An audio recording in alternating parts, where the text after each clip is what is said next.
The Morning Drive podcast from Double T 97.3 is presented by Cantex Roofing and Construction. I'm Mike Hebert, owner of Cantex Roofing and Construction. Every day is game day, and we'll get it right when it comes to your roofing, construction, windows, and mirrors. Call Cantex Roofing and Construction today. Together, we are one serving you. Good morning. Jamie Lent and Brendan Riker. I'm Chuck Heinz. Yates Warning Center chat line is open, and the Visual Edge IT hotline is open too. All right, just to clean up one thing just from a few moments ago. Tech canceled its swimming and diving programs for both the men and the women in 1986. 86, okay. Mm-hmm. All right, so we got the official communique yesterday. I'm disappointed, but it looks like, okay, so if you want to have a half glass full this morning, the Texas Tech, Texas A&M basketball game is going to be played this year. The empty side of that is it's going to be at the Dickies Arena in Fort Worth. The half-full side of that is that Tech and A&M are still going to play a home-and-home series, which will begin in Lubbock in the 25-26 season. Okay? So my fear on this was that we were going to get this deal of, well, since we can't play in Lubbock this year, we're going to play in A&M next year, and then that's going to be the end of it. So at least I think we'd all been pretty disappointed in Mr. Hokut and Coach McCaslin if they went that route. Sure, or that it was just going to go away after 1 year. That was what my greatest fear on that was. That would have been better than, no, we're not coming there, but you can come here. Yes. Oh, I completely agree. I just don't think Kirby Hokut would have allowed that at all. Completely agree with you. Yeah. So this game is going to take place in Fort Worth on Sunday, December the 8th at 2 o'clock. It's part of the USLBM Coast to Coast Challenge.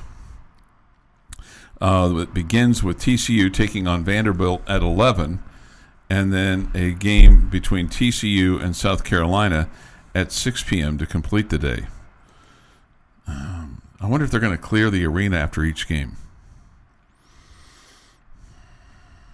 Is the last game is a men's game or a women's game? Last game is a women's game. The game after the Red Raider Aggie game is TCU and South Carolina, which South Carolina is one of the best teams in the country, obviously, with what they've done with their program, and TCU. I mean, they look to be they're going to be good. They're going to be good again.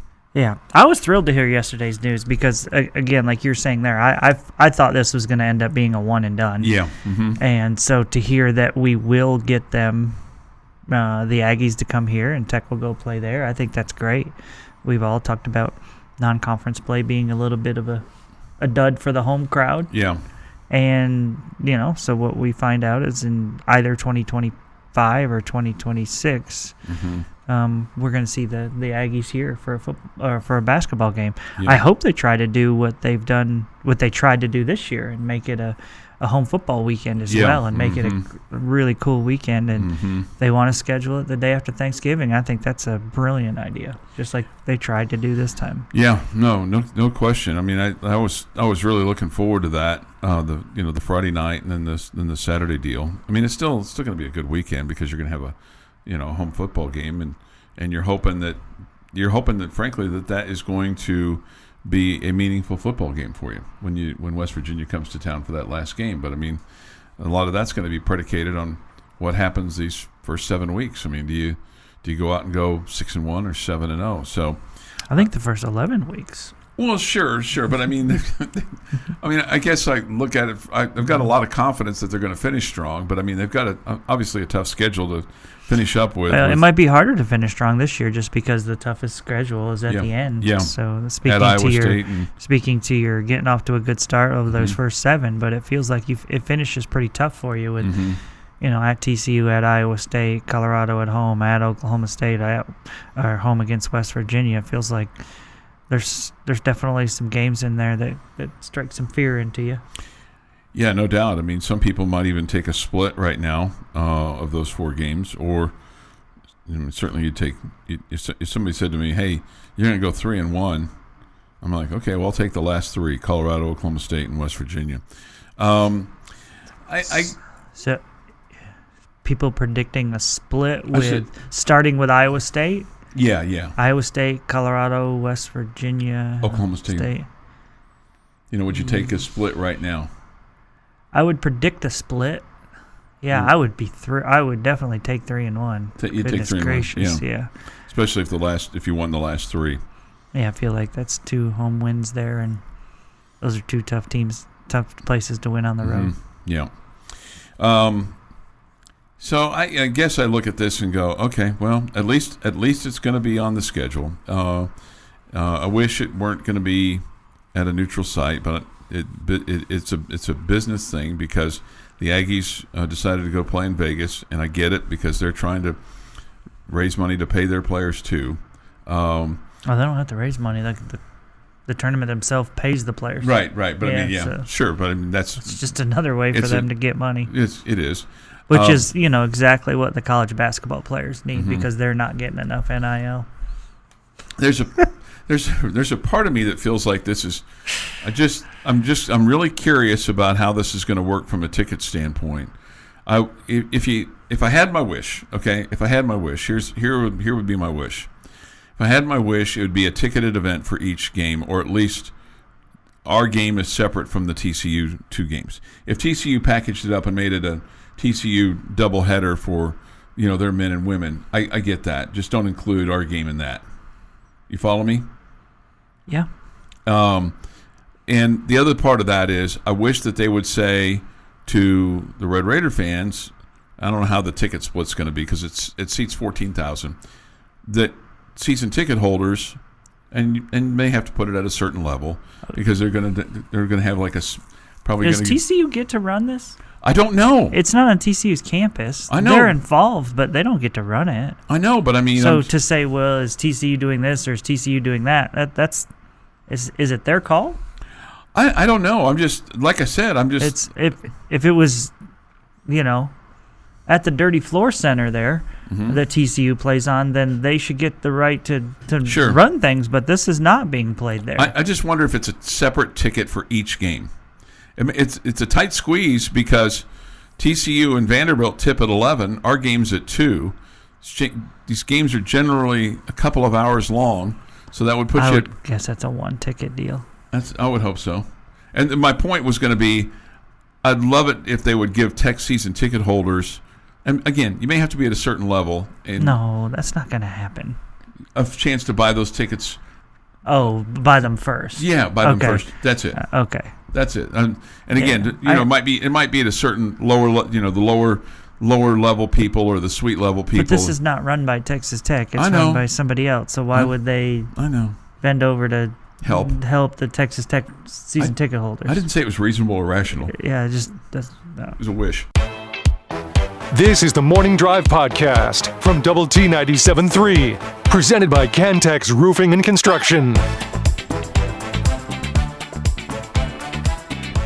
Good morning with Jamie Lent and Jeff McGuire. I'm Chuck Heinz. It's great to have you with us today on the Morning Drive. Coming up at 9, it's the aforementioned End of the Bench with Jeff Haxton and David Collier. That's from 9 to noon on 100.7 The Score. High noon, bottom line today. Full 3 hours of it, and then a full 3 hours of Tech Talk this afternoon on Double T 97.3 with Clint Scott and Dr. Mike Gustafson.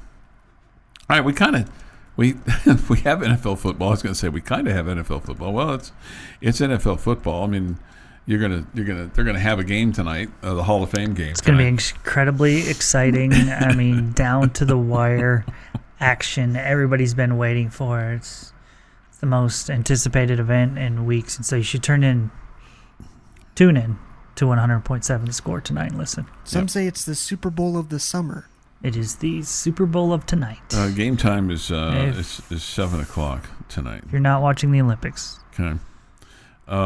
So the Bears have said no starters will play. So there you go. So that means no Caleb Williams or anything like that, who they've spent a lot of money on. And I get it. I mean, they don't necessarily want to roll guys out there to get injured, but at some point in time they're gonna have to play. The next action for the NFL will come on Thursday, August the 8th. The Panthers and the Patriots and the Lions and the Giants. The Cowboys aren't in action until Sunday, On August the 11th, they'll take on the Los Angeles Rams, and that will be there in Los Angeles. Okay, so at SoFi Stadium. Tickets, Jamie, as low as $82 for that game. $82. As low as $82. Man, it's just, I'll just say this. I think that's what Joyce and I paid to watch the U.S. Olympic basketball team in Vegas. Was $82? $82. Okay. Yeah. Did you After have fees and everything. Did you have reasonably good seats? It was a second level, but it was good seats. Did you enjoy that arena? Yeah. I mean, was there anything special about it, or was it just your typical arena? No, it was good. Okay. I liked it. Yeah. Had some cool overhanging decks up top that were neat for standing room only kind of folks. Yeah. Neat. And this just kind of popped into my head, so I'll just, and it's nothing that you should be concerned about or scary about, but it's just that's good. It's just an observation, just because I know sometimes things pop into my head and I spew them out, and I have a lot of stresses. I didn't need something else. You guys wanted to do that. I think that by and large, going to an NFL game has always been expensive in relation to other sports. I think even growing up as a kid, that going to an NFL game was always considered to be, quote, expensive compared to baseball. Yes. And I think part of that is, the number of home games, which has risen over the years. But, there was a time when there was just 14 and 16, and now there's 17, and there's going to be 18. But I think by and large, because people complain about how expensive it is, when you say tickets as low as $82, I can remember as a kid, I never went to a Chiefs game as a kid. And part of it was just availability and then expensive. We were not wealthy by any stretch of the imagination. We were very middle class, 5 kids, my parents, blah, blah, blah. But, going to a baseball game, we go to a baseball game occasionally. And then, after going to a baseball game in whether it's high school or college, it was relatively cheap compared to, what I was making minimum wage per hour, or a little bit more. And it didn't cost you an arm and a leg to go to a baseball game. But I think going to an NFL game has always been expensive. I think going to a college game, it is becoming more expensive, especially as you put up $250 million in your south end zone. The south end zone seats used to be pretty cheap. They ain't anymore. True. And I saw a post from somebody the other day, and this is a post by a pretty good booster, who said there will never be anything cheap in that stadium again. And I think there's truth to that, because remember, there was times when it was like $99 for a season ticket, and maybe even. What's the cheapest one now? I have no idea. It may be close. It may be. I don't know. But I just and look, I get it. As you increase the amenities and as you add, premium seating and things like that, it costs money. If you're gonna compete in the Big 12 and you're gonna be expected to be in the, quote, top 25 or compete for a Big 12 championship or try to get into the college football playoffs, there's gonna be an investment. There's gonna be some, checkbook pain, so to speak. But the challenge for the team right now is, okay, so right now it's like everything's new for the most part, or a lot of new. It's exciting because of the brand of football that you play, and you feel like that you've kind of building to something, you've got something. But man, you damn well sure better win, because you can't afford to have a half-full stadium. Yeah, better win, better pack the house, all that. It's not just football, but the entire athletic department depends on it. Yeah, right. Somebody says this: I buy season tickets at Tech cheaper than what it costs for a single Cowboys game. I believe that. Can you get $100 or less ticket for a regular season game for the Cowboys? I would guess not. I wouldn't guess less than 100. No. Yeah, I would guess not. Bobby Hot Dog says this: I'm going to Vegas in a few weeks and looked into getting tickets for the Raiders Cowboys preseason game. $300 for a preseason game. No thanks. Oh my goodness. Yeah. And here's the other thing. Here's the other thing that's because this is somewhat disappointing to me. I get it. I understand. But with teams no longer selling printed tickets, it's made it harder to get that cheap ticket as you're walking in. It's like if you're a fan and you live in that city and going, hey, you know what, as a lark, I'm just going to go and see if I can get a cheap ticket from somebody right before the start of the game. I mean, anymore you're scared to do that because you don't know if you're getting scammed from somebody's phone. Mm-hmm. You don't know. And the technology has improved on that substantially in terms of how you download your tech tickets now and how you share that so that it prevents those. Well, it's designed to prevent scammers. Sure. Whether it's there's probably still a way. Somebody's still going to try to cheat you or steal from you, but in essence, if there's a way that it's done where they've got to download it, they've got to send it to you, blah blah blah blah blah, and then you got to download it. Screenshots don't work anymore.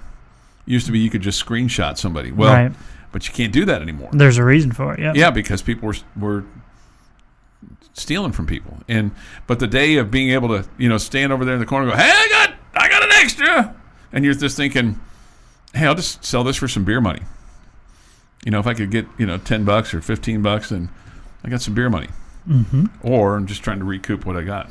It is interesting that they no longer there's no more print tickets anymore. You can never get a print ticket unless you go to the will call.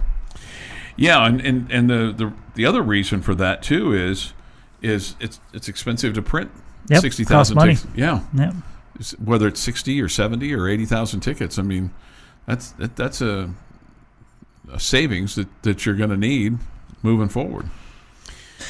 Yeah, that's your economic lesson for today. Yeah, revenue sharing. You got to find all ways possible Right. to save money. Mm-hmm. The Morning Drive podcast from Double T 97.3 is presented by Cantex Roofing and Construction. Next, Jamie's question of the day. Jamie's question of the day on Double T 97.3 is brought to you by Connecticut of West Texas. All right, guys. This one's pretty wide open. Oh, okay, good. So, hoping for some crazy answers. But you've come to the right place. Okay. Right, Brendan? Mm-hmm. I agree. Yeah.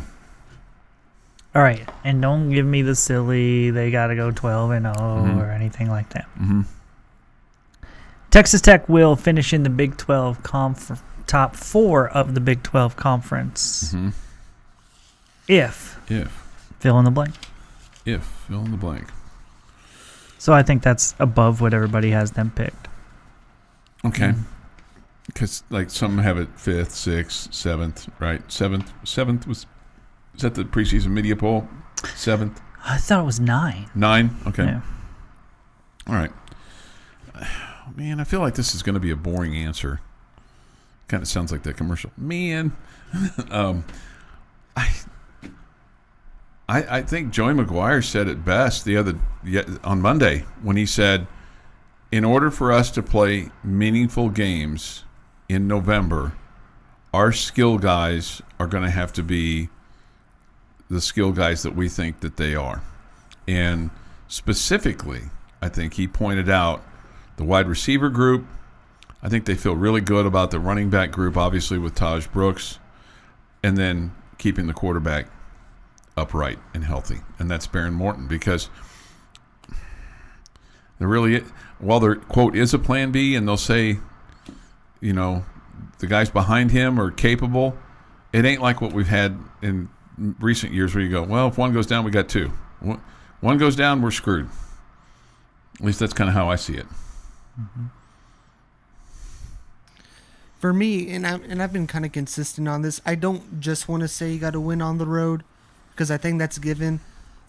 But I do think you do have to go undefeated on the road. You got to score points on the road. Last season, there was many times you would go on the road, especially in conference play, and not score a lot of points. I think the most was probably 39 against Baylor in Waco. But then you look at, the Kansas game. I mean, you did win that game, but you only scored 16 points in a game that went down to the wire. So I think you got to put up some offense on the road anytime you travel in conference play. Two good answers. Two good answers there. I really feel like, I mean, the simple answer would have been that Baron Morton has to stay healthy and be Sure. really good, and that follows that the skill position players have to play well, and this one does as well. I think either or both Micah Hudson and Josh Kelly need to turn into superstars. Superstars. Okay, like be really, really, be Big 12 elite, like one of them be first team all conference. Okay, that good. Wow. I feel like you have the potential with a great running game and the weapons that you have to be good, but to be great on offense, I think you need a wide receiver that is the dude, like that is a guy that makes big plays over and over every week. And I think it's those two that have the explosion that make me think they have the best chance to get that done. Okay. So going along with what you said initially there, Chuck, I think I'm with you in that it's the offense taking a big step forward, and the offense being explosive. Last year with the ground and pound game that you ran with Taj Brooks, I'm not saying you were terrible on offense, and it was great that we had a solid running game, but I mean, to be versatile and to be explosive, to mix that with that great run game, then man, you've got the potential to be a really good offense. Man, I don't mean to throw a wet blanket over Micah Hudson, but it sure feels like a lot of eggs are in his basket. And when you listen to Joey McGuire, and when you listen to Zach Kitley, and when you just listen to people around town that saw him play in high school, et cetera, that he is a different guy. He is a special player. He is not like what we have had, or not what people have. But man, I just feel like seems like there's an awful lot expected. And with things that you are given, expectations are there. It just feels like we've got an awful lot of eggs in that basket. And maybe it should be. Maybe it should be. I just, for a guy that's never played a college game, it's gonna be different. But maybe those first 3 games help him, get acclimated to the speed of the game, et cetera, et cetera, et cetera. Mm-hmm. So yeah, I think he's. I don't think it is going to come necessarily easy, but I think there's a reason that he's the 6th ranked player in the country and all that good stuff. I think he is a special player, and I expect him to do special things. So to Brennan's point, just looking at the 2023 schedule in your road games, scored 13 points at West Virginia. You scored 14 points at BYU. 13 points, as he said, at Kansas, and then 7 points at Texas. So, yeah, I mean, you got to figure out, you got to get your offense to travel. Yeah. Got to get your offense to travel. Yeah, and your defense has, but your offense has to as well. Mm-hmm. Yep. Well, I mean, I kind of feel like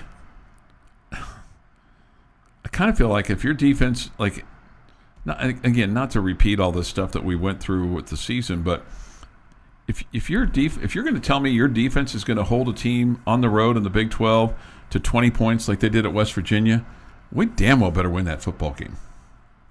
Because 20 points, I mean, that's pedestrian. Mm-hmm. Right. Okay. You know? Mm-hmm. And going up to BYU, and without getting into all the specifics of the game, but 27 points, and you're down 2 scores, that just can't happen. That just can't happen. And look, I mean, you were lucky to get out of Lawrence with a victory. Extremely. You were lucky to get out of Lawrence with a victory. I mean, it was kind of one of those things like, okay, we'll take it. But man, and then the Texas game, and Joey McGuire pointed this out the other day, because they were talking about roster limits and kind of what the future was like, and he said the Texas game, and he wasn't trying to make an excuse for why they lost the game or that they got their, beat, 57-7. But he said between the guys that we had injured and the guys that we were trying to redshirt and hold out, we had 51 players that were available for that game. So you've got to stay healthy, and you've got to put yourself in position to have more assets at the end of the game when you're playing a game like that. You just have to have to figure it out. Your daily dose of sports and fun. This is the Morning Drive Podcast from Double T 97.3, presented by Cantex Roofing and Construction. With Jamie Lent and Jeff McGuire's out, Brendan Riker is in for Jeff this week. We come to you from the First United Bank studio and look forward to hearing from you today on the Yates Flooring Center chat line. Go to doublet973.com for that. I had this question come into my head before we get to the Cowboys. As the Rangers sit here right now, let's say what could be a successful season for them at this point? Is it getting above 500? I mean, obviously making the playoffs, but I mean they would have to win the division to do that. That's what it looks like. It's what potentially have to happen. Let's say they don't win the season. Can there be anything that could be defined as being successful for them as a team, or is it all maybe individual related? You win the World Series, you get used to winning World Series. Yeah. I don't think the Rangers or their fans thought coming into the season that I don't think they were guaranteeing they were going to win another title, but I definitely think you would have thought that you would have been a playoff team. Or at least heavy in contention. So, yeah, I would say getting to the playoffs would be a win. And anything else is a abject failure? I guess. It's okay to say that. I mean, it's okay to say that. I mean, because your expectations change when you win, and you kind of felt like it wasn't just going to be maybe a one and done. And look, I mean, they've had a ton of injuries. We know that. We've documented that. You have guys that are out for the year. You have a guy like Josh Young who's played in 4 games, got hurt, and just started playing, this past week. So. You've had pitching problems, et cetera, et cetera, et cetera, hitting woes, all those things, and now it looks like everything's kind of coming together at the same time in a bad way. So, maybe there is no quote path to a successful season short of going on some kind of incredible roll, and making a run, for the division title here in late August, September. But they're only 4.5 back. It's not like, it's not like the Astros and the Mariners are running away with it. Yeah. No, they are definitely not. So you're still in the mix. Yeah. You still got a shot. Yeah. I think I'll disagree with Bullfighter a little bit. He said we just want them to compete, and they're doing that. They're not doing that. Oh, and they're not doing that. That's right. I missed the not part. Yeah. Okay. Yeah, man, when you win a World Series and you have expectations for your team, you want them to be. The last 2 nights they have not competed. Yeah, that's a great point. Down, getting outscored 18-2. Yeah. Yeah, I don't know. I just feel like your expectations change a little bit, and you also know that a team has spent a ton of money in the last few years, and so that wasn't to just, hey, we just want to be, we want to be close and we want to make it fun. No, you want to win. Yeah. No, that's. Yeah. So I apologize to Bullfighter. I did not disagree with you. I missed the not part. Yeah. Yeah. So anyway, that was just a thought that I had, and look, I mean, it's not all is lost either, because I mean you still have a pretty good core of your team, really good core of your team. Not that we're looking to next year already, but I mean you start to get some guys healthy and get your pitching situation arranged, and maybe you pick up a hitter that can, help drive in some runs or be productive for you, and you can be right back in the thick of things next year. Yep. There's no reason that you shouldn't be. No reason that you shouldn't be. Yeah. Okay, so one of the things, and I read the headline on this, and I don't have the deep dive statistics on it. I just found it interesting because, the Cowboys think of themselves as America's team, right? I mean, still. And when you look at the Cowboys from a business model standpoint, I mean, they generate as much money or maybe even more than anybody. And when you look at the value of the team, it's as valuable a team in the National Football League as anybody, and in sports in general. And if the Joneses were to sell the Cowboys, it would go for billions of dollars. But I thought this was intriguing, and maybe it's location, maybe it's by design. But the Cowboys to training camp aren't really drawing a lot of fans this year. Okay, compared to other years? Compared to other years, or even compared to other teams. And I'm guessing that's part of that's going to be their location and being in Oxnard. Okay, Not close to home. not close to your home base of your fans. Maybe the fact that LA's got a couple of teams now with the Chargers and the Rams, and maybe some of those people that would have been, hey, let's go see the Cowboys. Let's go down to Oxnard or whatever. But you've been there. Mm-hmm. I mean, when you were there, when you were going down there was a lot of fans there, right?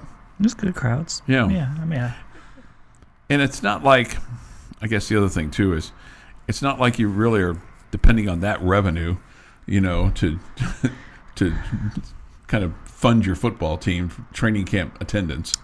yeah, but I guess I would say, I mean, I don't disagree that the Cowboys are America's team compared to any other team across the country that has more fans in every time zone and every area.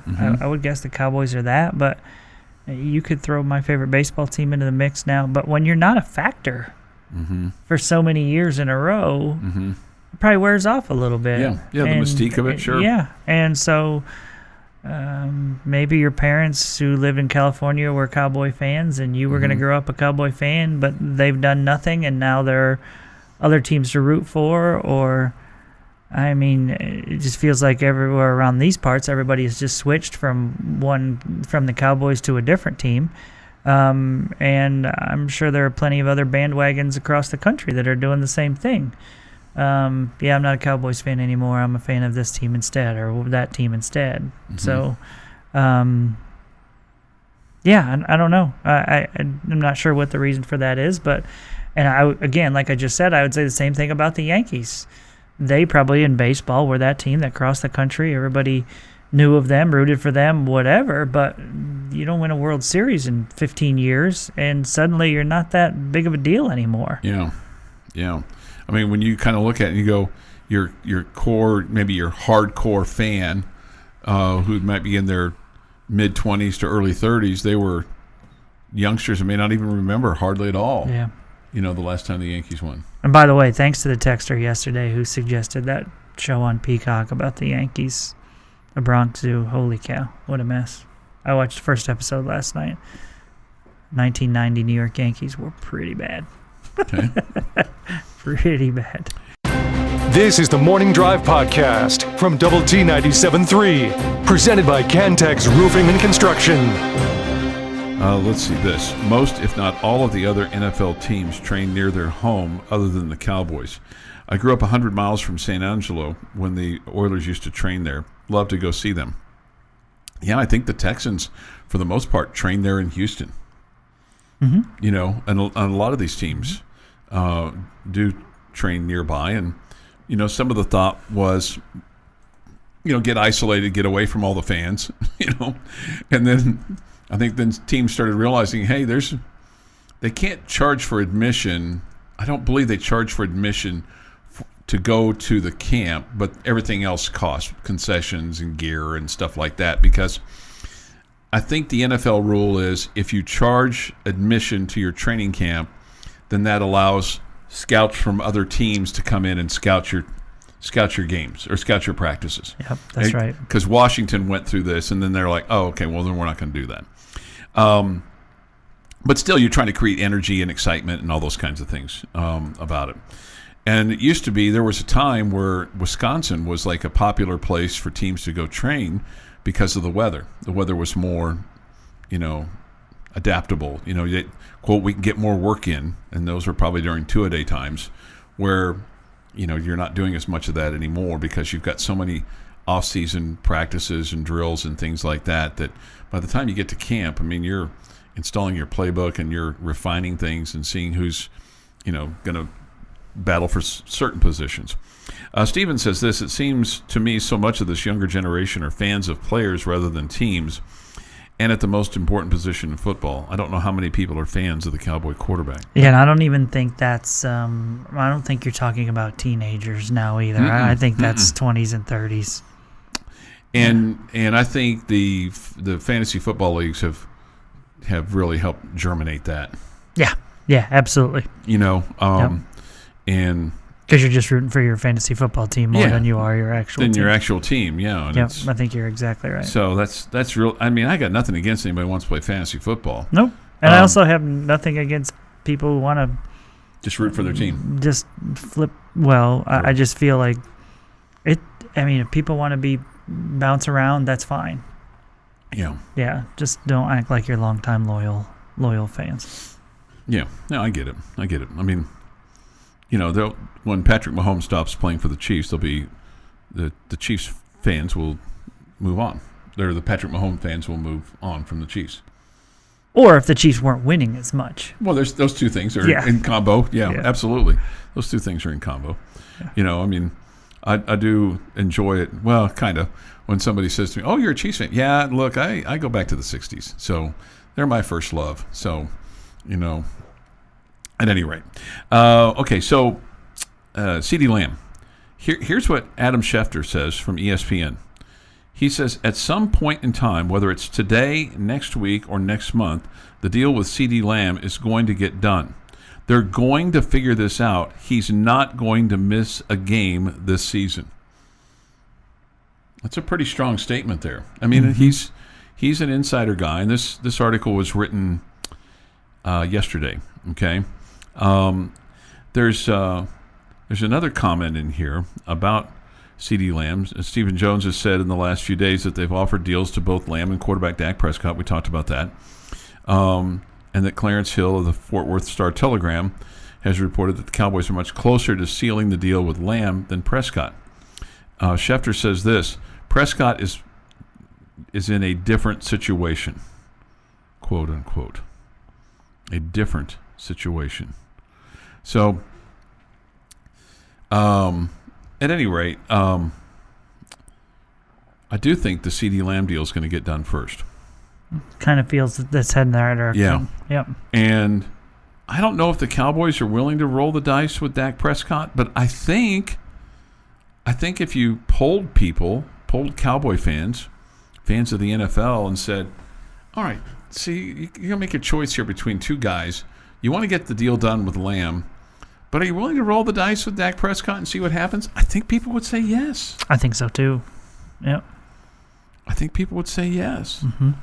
And, as a result of that, I think NFL fans would go, well, look at these other young quarterbacks and what they've done on their rookie deals, and how the team has been able to, build around their quarterback and kind of grow old with them a little bit. But they've had a lot of success on the field when they were playing under their first contract, because they come out of college these days so developed. And I think coaches would tell you going into college, quarterbacks and players are more developed, and some of them cite the 7-on-7 leagues in high school. Yeah, probably so. You would think that factors in? Yeah.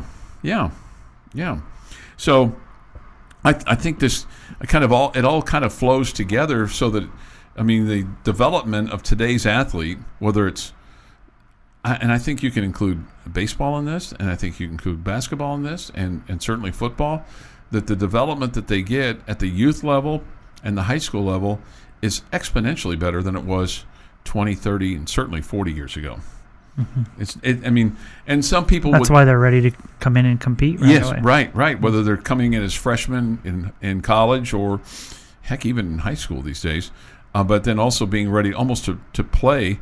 That's why Micah Hudson. That's why the expectation can be so high for Micah Hudson, because of what he did probably in his youth and then in high school, to the point where normally you'd say, guy coming in, hey, if we can get a little bit out of him as a freshman, then man, we're good.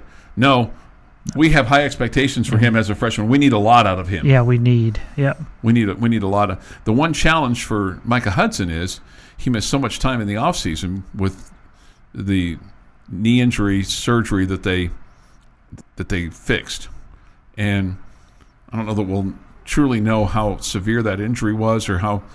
Look, anytime you have surgery on a knee and you're a skill position football player, there's a rebound time, and sometimes you go in there for the most inane things and you find maybe something else, or just sometimes it it takes a long time to heal. Mm-hmm. So that's kind of what's kind of sound there. Okay, I love the Cowboys. Always will. I understand. I tend to follow the Chiefs because of Patrick. I'm excited Patrick and the Chiefs might win the Super Bowl. I only follow the Cowboys for nostalgia. I expect the Cowboys to be Super Bowl level, so rather than be disappointed, I'm a Cowboys fan from a side-eye view. Okay.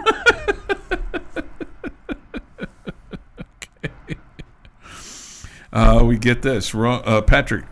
Prescott is getting to Romo level of big-headedness. I don't know that I don't see know that. if this is the same texter that's been on Romo for a while, and I feel like over the last few weeks talked about him being injury prone and all that, and I didn't think that of Romo. I don't think that Romo had a big head either. Mm-hmm. I mean, I don't know what his hat size is, but I mean, certainly. I think Dak Prescott's ego is 10 times what I ever thought Tony Romo's was.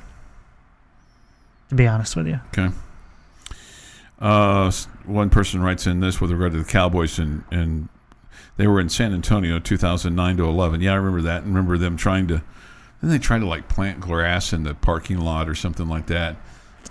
That would have been before 2000, and yeah, they did absolutely. And between 09 and 11. I guess it's possible. I was still there then. Yes.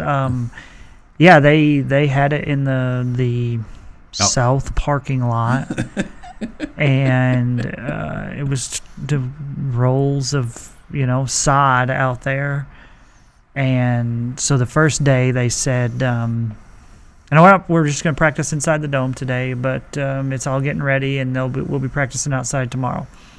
And the next day they made an announcement. The Cowboys did. One of the coaches' press conferences. Yeah, we decided we're just gonna. It's just.